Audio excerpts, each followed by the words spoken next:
Swastiastu. Kembali lagi anak-anak di pelajaran Pendidikan Agama Hindu dan Budi Pekerti. Nah, pada pertemuan kali ini kita sudah masuk di bab yang ketiga, yaitu temanya Tantra, Yantra, dan Mantra. Baiklah anak-anak, ini adalah bab ketiga atau bab terakhir di semester awal.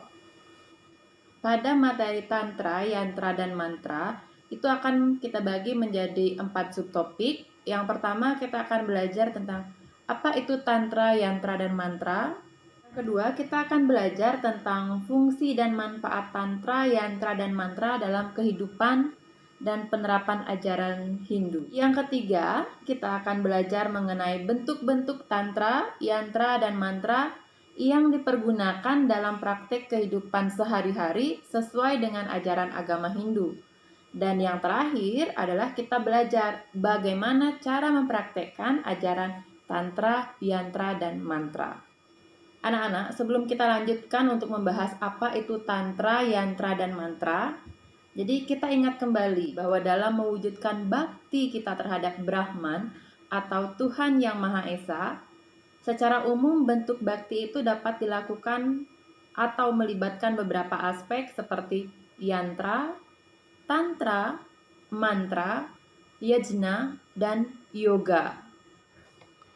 Yang pertama adalah tantra.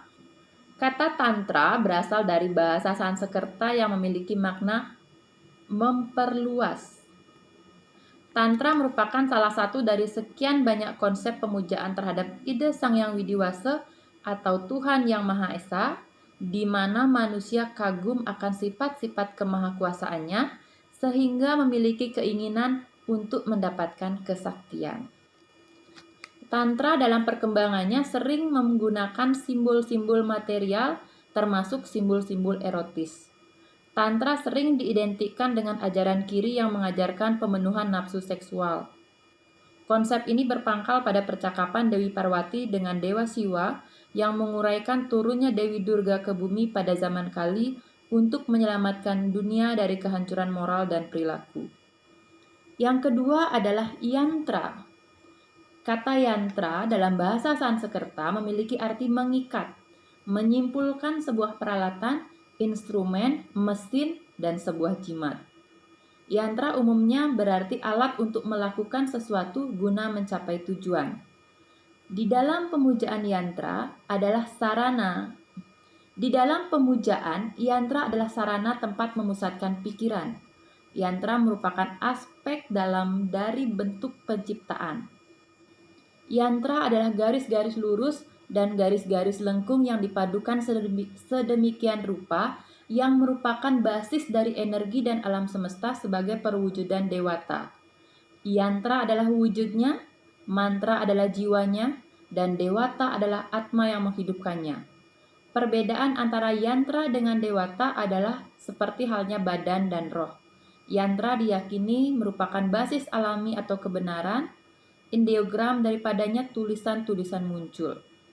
Yantra biasanya berbentuk diagram, dilukis atau dipahatkan di atas logam, kertas, atau benda-benda yang lain dan disucikan. Yang ketiga adalah mantra. Kata mantra berasal dari bahasa Sanskerta, yaitu kata man yang artinya pikiran dan tra yang artinya menyeberangkan. Jadi mantra adalah media untuk menyeberangkan pikiran dari yang tidak suci atau tidak benar menjadi semakin suci dan semakin benar. Mantra memiliki tujuan untuk melindungi pikiran dari jalan sesat menuju jalan yang benar dan suci. Mantra adalah sebuah kata-kata atau kalimat suci yang bersumber dari kitab suci Weda, khususnya dalam teks Dharma pemujaan kehadapan ide Sang Yang Widi atau Tuhan Yang Maha Esa beserta dengan berbagai macam manifestasinya saat pelaksanaan pancayatnya dalam kehidupan dan penerapan ajaran Hindu. Baik anak-anak, tadi sudah kita di awal membahas tentang apa sih Tantra, Yantra, dan Mantra. Jadi sudah bisa kalian pahami sekarang yang mana sih Yantra, yang mana sih Tantra, yang mana Mantra. Nah, ketika kita sudah mengetahui Tantra, Yantra, dan Mantra, sudah bisa membedakan yang mana disebut Tantra, Yantra, atau Mantra. Sekarang kita akan lanjutkan dengan fungsi dan manfaat tantra, yantra, dan mantra dalam kehidupan sehari-hari dan penerapannya dalam ajaran agama Hindu. Kita akan mulai yang pertama dengan tantra. Menurut ajaran tantra, disebutkan ada 3 urat saraf manusia yang paling penting, yaitu susumna, ida, dan pinggala. Keberadaannya dimulai dari muladhara cakra, tempat di dasar tulang belakang. Susumna adalah yang paling penting dari semua saraf atau nadi. Ida dan pinggala bergerak paralel dengan sumsuna di sebelah kiri dan kanan dari saraf tulang belakang. Ida dan pinggala bertemu dengan sumsumna di ajna cakra, titik yang terletak di antara alis mata. Mereka berpisah lagi dan mengalir melalui sisi kiri dan kanan hidung.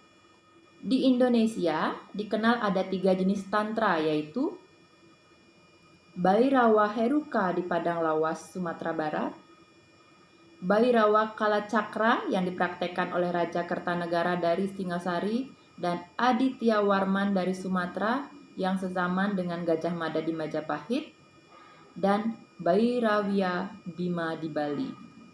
Menurut Prasasti Palembang, Tantrayana masuk ke Indonesia melalui Kerajaan Sriwijaya di Sumatera pada abad ke-7. Di dalam Tantrayana, ritual adalah elemen utama untuk merealisasikan kebenaran tertinggi. Yang kedua, yantra. Fungsi dan manfaat yantra dalam kehidupan dan penerapan ajaran Hindu bagi umat sedharma adalah yang pertama, simbol sesuatu yang dihormati dan dipuja. Yang kedua, sarana atau media mewujudkan tujuan hidup dan tujuan agama yang diyakini. Yang ketiga, media memusatkan pikiran. Yantra adalah bentuk niasa atau simbol atau pengganti yang sebenarnya yang diwujudkan oleh manusia untuk mengkonsentrasikan baktinya ke hadapan ide Sang Yang Widiwasa, seperti misalnya perpaduan warna, kembang, banten, gambar, arca, dan yang lainnya. Yang ketiga adalah mantra. Berdasarkan sumbernya, Weda, ada bermacam-macam jenis mantra yang secara garis besar dapat dipisahkan menjadi Vedic mantra, Tantrika mantra, dan Puranik mantra. Sedangkan berdasarkan sifatnya, mantra dapat dibagi menjadi Sattwika mantra, Rajasika mantra, dan Tamasika mantra. Di samping itu, mantra juga dapat diklasifikasikan menjadi sebutan mantra, stotra, dan kawaca mantra. Adapun fungsi dan manfaat mantra dalam kehidupan dan penerapan ajaran Hindu seperti yang pertama, untuk memuja Tuhan Yang Maha Esa, untuk memohon kesucian, memohon keselamatan, memohon pencerahan dan kebijakan, serta melestarikan ajaran Dharma. Demikian tadi adalah fungsi tantra, yantra, dan mantra. Kita akan lanjutkan dengan bentuk-bentuk tantra, yantra, dan mantra yang dipergunakan dalam praktek kehidupan sesuai dengan ajaran agama Hindu. Tantra dalam konsep pemujaan ide Sang Yang Widiwasa, di mana manusia kagum pada sifat-sifat kemahakuasaannya, sehingga ada keinginan untuk mendapatkan sedikit kesaktiannya. Tantra adalah suatu kombinasi yang unik antara mantra, upacara, dan pemujaan secara total. Secara umum dapat dinyatakan bahwa yantra dan mantra adalah bentuk-bentuk ajaran tantra yang sudah dilaksanakan oleh masyarakat pengikutnya guna memuja kebesaran Tuhan sebagai pencipta, pemelihara, dan pelebur semua yang ada. Yantra adalah bentuk geometrik. Bentuk yantra yang paling sederhana adalah sebuah titik atau bindu. Yantra digunakan untuk melambangkan para dewa seperti Siwa, Wisnu, Ganesha, dan yang lainnya. Keadaan mantra dan yantra adalah saling terkait. Adapun bentuk-bentuk yantra yang dapat dikemukakan seperti misalnya yang pertama adalah banten. Banten adalah salah satu bentuk yantra sebagaimana dinyatakan dalam Lontar Yajna Prakerti. Kemudian yang kedua adalah susastra. Dalam tradisi Hindu, yantra umumnya digunakan untuk melakukan upakara puja dengan mengikut sertakan biji mantra sesuai yantra tersebut. Adapun bentuk-bentuk yantra dalam kesusastraan Hindu seperti misalnya Bu Pristayantra, Meru Pristayantra, Meru Parastar Yantra, Ruram Pristayantra, Patala Yantra. Bentuk-bentuk yantra bisa kita lihat seperti misalnya Siwalingga adalah bagian dari tantrisme. Kemudian mandala yang artinya lingkaran. Sri Cakra adalah satu dari yantra yang paling kuat dalam ajaran agama Hindu yang biasanya digunakan oleh penganut Sakti Dewi Ibu. Ketiga adalah mantra. Sebuah mantra dinamakan demikian karena membimbing pikiran, manana, dan hal ini merupakan pengetahuan tentang alam semesta dan perlindungan tranana dari perpindahan jiwa dapat dicapai. Hal ini disebutkan dalam Pinggala Tantra. Mantra disusun dengan menggunakan aksara-aksara tertentu, diatur sedemikian rupa sehingga menghasilkan suatu bentuk bunyi, sedang huruf-huruf itu sebagai perlambang-perlambang dari bunyi tersebut. Mantra itu mungkin jelas dan mungkin pula tidak jelas artinya. Wijaksara mantra seperti misalnya Aim, Klim, Hrim tidak mempunyai arti dalam bahasa sehari-hari, tetapi mereka sudah menerima inisiasi mantra, mengetahui bahwa artinya itu terkandung dalam perwujudannya itu sendiri. Selanjutnya anak-anak, bagaimana cara mempraktekkan tantra, yantra, dan mantra? Tantra atau yang sering disebut tantrisme adalah ajaran agama Hindu yang mengandung unsur mistik dan magis. Bagaimana mempraktekkan ajaran tantra? Seperti misalnya yang pertama adalah dengan cara memuja sakti. Dan yang kedua, meyakini pengalaman mistis. Yang ketiga, dengan simbol-simbol erotis. Yang keempat, penyelamat dunia dari kehancuran. Yang kelima, mewarnai kebudayaan dan keagamaan. Dalam perkembangannya, praktek tantra juga selalu mewarnai kebudayaan dan keagamaan yang berkembang di Nusantara. Hal ini dapat dilihat dari berbagai jenis peninggalan prasasti, candi, dan arca-arca bercorak tantrik. Karakteristik tantrisme di India secara alami ajaran-ajarannya yang berpedoman pada Weda mengalir ke Indonesia. Konsekuensinya bahwa ajaran-ajaran tantra yang bersumber pada Weda di Indonesia berkembang sebagaimana yang diharapkan oleh para pengikutnya. Yantra adalah sarana dan tempat memusatkan pikiran.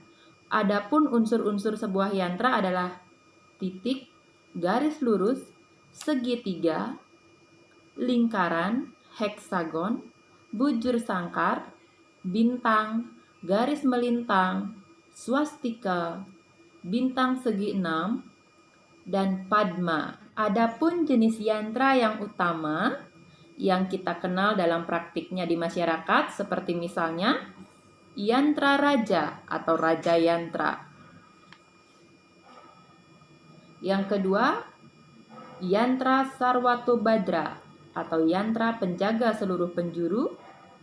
Yang ketiga, yantra semarahara, pengusir keinginan. Yang keempat, yantra semarahara, bentuk yang kedua. Yang kelima, yantra mukti. Yang keenam, yantra Sri Cakra. Yang ketujuh, yantra Ganapati. Yang kedelapan, yantra Wisnu. Mantra. Tidak terhitung jumlah mantra. Semua sabda Tuhan Yang Maha Esa di dalam kitab suci Weda adalah mantra. Mantra dapat dibedakan menjadi 4 jenis sesuai dengan pahala dari pengucapan mantra, seperti Sida yang pasti berhasil, Sadya yang penuh pertolongan, Susida yang dapat menyelesaikan, Ari atau musuh, Wiswasara. Baiklah anak-anak, dalam pembelajaran kita kali ini kita sudah membahas tentang tantra, yantra, dan mantra. Hal yang mungkin di awal asing, yang mana sih tantra, yang mana sih yantra, yang mana sih mantra. Kami harapkan setelah pembelajaran kali ini kalian sudah bisa membedakan yang mana tantra, yang mana yantra, yang mana mantra. Ketika kita berbicara tentang tantra, itu adalah bagaimana kita memohon kesaktian dari perwujudan Tuhan Yang Maha Esa. Ketika kita berbicara tentang yantra, itu adalah simbol yang ternyata sudah sering kita lihat dalam kehidupan sehari-hari. Dan mantra sudah sangat sering kita ucapkan. Disinilah kita semakin yakin mantra yang kita ucapkan ada makna di dalamnya. Bagaimana keinginan kita dalam mengucapkan mantra, maka terjadilah seperti apa yang kita inginkan. Baiklah, cukup sekian pembelajaran kita hari ini. Semoga semuanya bermanfaat. Sampai jumpa lagi. Terima kasih. Om Santi Santi Santi Om.